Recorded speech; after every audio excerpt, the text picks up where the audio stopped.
फैज साहब, मैं हैरान हूँ, आप अपने धर्म का तो पालन करते ही हैं, आप उसके जानकार हैं। आप वाल्मीकि रामायण से श्लोक लेकर आ रहे हैं, आप गीता के श्लोक से चर्चा की शुरुआत करते हैं, आप भारत माता की जय कहते हैं।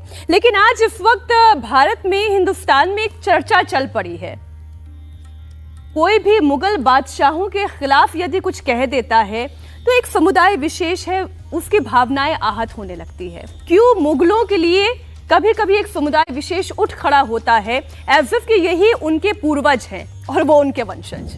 देखिए, वो जो समुदाय खड़ा होता है ना, उसका खुल के नाम मैं ही ले देता हूँ, आप नहीं ले रही हैं। तो कुछ मुस्लिम जो नासमझ हैं वो खड़े हो जाते हैं, क्योंकि मैं भी उसी समाज से आता हूँ, पर मैं नासमझ नहीं हूँ, इसकी गारंटी है। क्योंकि पैगंबर हज़रत मोहम्मद सल्लल्लाहु अलैहि वसल्लम ने हिरा की गुफा में जब ध्यान लगाया तो उनके पास अल्लाह ने जो पहला शब्द भेजा वो था इकरा। इकरा का अर्थ होता है पढ़ो, और आगे कहा इकरा बिस्मी रब्बिकल लज़ी खलक, पढ़ो अल्लाह के नाम पर पढ़ो जिसने तुम्हें पैदा किया। और अफसोस की बात, सच्चर कमेटी की रिपोर्ट कहती है कि मुसलमान शिक्षा में सबसे पीछे है। तो शिक्षा में पीछे होने के कारण ऐसे रिजल्ट आते हैं मीनाक्षी जी कि हम मुगलों को अपना पूर्वज समझने लग जाते हैं। आप मुझे एक बात बताइए, भारत के मुसलमानों के पूर्वज कौन हैं? मुगल हैं, मंगोल हैं, अरबी लोग हैं, तुर्की लोग हैं? नहीं। यदि ऐसा होता तो आज भी मुसलमानों के सरनेम भट्ट, भाटी, चौधरी, त्यागी, पटेल, चतुर्वेदी, ये सारे सरनेम आज भी मुसलमानों के हैं। आपके पटेल मित्र हैं, आपके चौहान मित्र हैं। इससे पता, यहाँ तक कि मुनव्वर राणा सरनेम क्या सऊदी अरब का है। पाकिस्तान का बॉलर है राणा नवैदुल हसन, राणा सरनेम कहाँ से है? पाकिस्तान का एक बैट्समैन है सलमान बट। अरे भाई, बट, भट्ट, भटनागर, ये सब कहाँ से आया? सऊदी से आया, ईरान से आया? नहीं, ये सब भारत के ही सरनेम है। तो आज हम पूजा पद्धति से ज़रूर अलग हो सकते हैं, भारतीय संविधान उसकी इजाज़त भी देता है।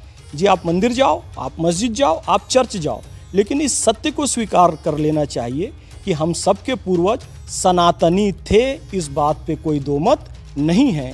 मुगल हमारे पूर्वज नहीं हैं। आपका इस जवाब के आने के साथ साथ मुझे लग रहा है कि फतवा नहीं जारी हो जाता है आपके खिलाफ। देखिए, कुरान शरीफ में एक बात है, वतुइज़्ज़ु मन तशा वतुज़िल्लु मन तशा बियदिकल खैर इन्नका अला कुल्लि शैइन कदीर। इज़्ज़त और ज़िल्लत देना अल्लाह के हाथ में है। अल्लाह ने मुझे इज़्ज़त बख्शी है, तब यहाँ पर इतने बड़े मंच पर बैठा हुआ हूँ। कोई मुझे ज़िल्लत नहीं दे सकता जब तक अल्लाह नहीं चाहेगा। अब आपने ये कहा कि हमारे पूर्वज, यानी मैं सनातनी धर्म से आ रही हूँ, हिंदू हूँ, मेरे पूर्वज और आपके पूर्वज जो मुस्लिम धर्म को मान रहे हैं, मुसलमान हैं, उन सब के पूर्वज एक हैं जो हिंदुस्तान के हैं। ठीक, तो फिर ये मुगल कौन है? देखिए, मुगल शब्द आया है मंगोल से। ये मुगल कहाँ से आए? तो जब मंगोलों की सेना, जो कि मुस्लिम नहीं थे, चंगेज़ खान हलाकू मुस्लिम नहीं था, जब ये चंगेज़ खान हलाकू इनकी सेना निकली और पूरे विश्व विजय करने की नीयत से निकली, तो उज़्बेकिस्तान भी पहुंची। और उज़्बेकिस्तान में वहाँ की महिलाओं के साथ उन्होंने अनाचार किया, अत्याचार किया, बहुत सारी महिलाओं को अपने संग में रखा। उसके परिणाम स्वरूप जो संतानें हुई, उसी में से एक संतान थी बाबर, और उसी उज़्बेकिस्तान के फरगना से बाबर भारत आया था। यानी कि ये मुगल, इनके पूर्वज कौन हैं? मंगोल हैं। और मंगोल इतने क्रूर थे और रहन सहन से इतने गंदे थे कि वो जीवन में कभी नहाते नहीं थे। इरफान हबीब ने हज़रत अमीर खुसरो के हवाले से एक बात लिखी है कि हज़रत अमीर खुसरो को जब मंगोलों ने अरेस्ट कर लिया था, तो हज़रत अमीर खुसरो कहते हैं उनके जिस्म से इतनी बदबू आ रही थी कि ऐसा लग रहा था मुझे उल्टी हो जाएगी। अब इन्हीं की वंश परंपरा के लोग ये मुगल कहलाए। बाद में हालांकि उन्होंने इस्लाम स्वीकार कर लिया। अब जी कभी नहाते नहीं थे, लेकिन हिंदुस्तान में आए और देखिए यहाँ तो जी त्रिकाल संध्या हो रही है, इतनी सारी नदियां त्रिकाल संध्या कर रहे हैं, 3 बार डुबकी लगा रहे हैं। तो भाई उनको शर्म आई, तो नियम बनाया कि चलो जी साल में 1 बार नहाएंगे। फिर कहा नहीं, इससे काम नहीं चलेगा। फिर कहा जी शुक्रवार के शुक्रवार। ये सब उनकी परंपरा है, ये मुसलमानों की परंपरा नहीं है। उन्होंने कहा चलो हफ्ते में 1 बार तो हम नहा ही लेंगे। इसलिए कई लोग मजाक मजाक में कहते हैं, जबकि ऐसा है नहीं कि यार मुसलमान तो जुम्मे के जुम्मे नहाते। नहीं भैया, ऐसा नहीं, हम लोग रोज नहाते हैं। ये मंगोलों के कारण ऐसा हुआ, क्योंकि वो लोग कभी नहाते नहीं थे। लेकिन इस देश का मुसलमान सनातनियों की ही औलाद है, हमारे पूर्वज सनातनी हैं, हिंदू हैं। तो इस सच्चाई को हमें समझना चाहिए। और जो उनकी क्रूरता थी, जाहिर बात है वो मुग़लों में भी कायम रही। बाद में आप देखेंगे कि औरंगज़ेब ने अपने भाई दारा शिकोह को, जो कि उपनिषद का बड़ा ज्ञाता था, सत्ता में वो राजा ना बन जाए इसलिए उसे नग्न करके, नग्न हाथी की पीठ पर उसे पूरे दिल्ली के बाज़ार में घुमाया और उसका कत्ल कर दिया। इसी तरीके से 4 साहबजादों को दीवारों में चुनवा दिया गया। केशव राय मंदिर तोड़ा गया, काशी विश्वनाथ का मंदिर तोड़ा गया। तो अत्याचार की सीमा और बर्बर तरीके से, यहाँ तक कि मीनाक्षी जी मैं आपको बताऊं, छावा फिल्म में आपने जो देखा, छावा एक उपन्यास है शिवाजी सावंत की जी, जो कि सत्य घटनाओं पर आधारित है। 40 दिन तक एक देश के हमारे युवा को, छत्रपति संभाजी महाराज को अरेस्ट करके रखता है और तड़पाता है। कोई सामान्य व्यक्ति होता, मृत्युदंड भी देना है तो एक बार में दे देता। 40 दिन तक तड़पाया।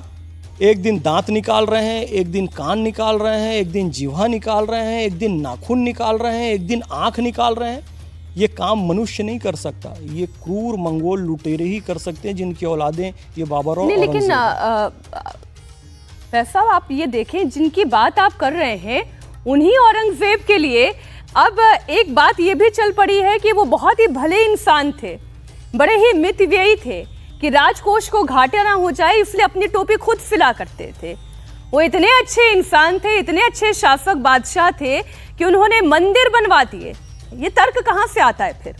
अच्छी बात है मीनाक्षी जी, ये तर्क आते हैं, अच्छी बात है। जो लोग तर्क लाते हैं ना, मैं नाम ले दे रहा हूँ, ये अकबरुद्दीन ओवैसी, असदुद्दीन ओवैसी जैसे लोग ये तर्क लाते हैं और इन्हीं की विचारधारा के लोग ये तर्क लाते हैं। औरंगजेब वेतन नहीं लेते थे, औरंगजेब टोपी सिलते थे, उससे जो उनको बेचने से मिलता था उससे वो जीवन यापन करते थे। आप अपनी सांसद की तनख्वाह मत लो, कर सकते हो, नहीं करोगे। मंदिर बनाया औरंगजेब ने, ठीक है चलो ये भी मान लेते हैं, तो आप भी बनाओ मंदिर। कह दो कि भैया अयोध्या का कोर्ट केस से लड़कर लिया गया है, काशी और मथुरा हम स्वयं दे देते हैं क्योंकि औरंगजेब ने मंदिर बनाया था। आप इसको नहीं मानोगे, आप तो खुद कह रहे हो ना औरंगजेब मंदिर बनाया था और मितव्ययी था, तो अपनी तनख्वाह नहीं छोड़ोगे, मंदिर बनाने में सामने नहीं आओगे। लेकिन सच्चाई को कुछ समझना चाहिए, तो खामखा ऐसी थ्योरी नहीं। लेकिन इरफान हबीब, क्योंकि आपने उन्हें अभी थोड़ी देर पहले कोट किया, तो मैं इरफान हबीब को ये कोट करते हुए कहती हूँ, वो ये कहते हैं कि औरंगजेब ने कामाख्या मंदिर बनवाया और कामाख्या मंदिर में जाकर देखिए, वहां पर बकायदा एक पत्र औरंगजेब के नाम का वहां पर मौजूद है। लेकिन कोई ये नहीं बताता, कोई ये जानकारी नहीं देता कि ये वही औरंगजेब है जिसने त्र्यंबकेश्वर महादेव मंदिर को भी खंडित किया था।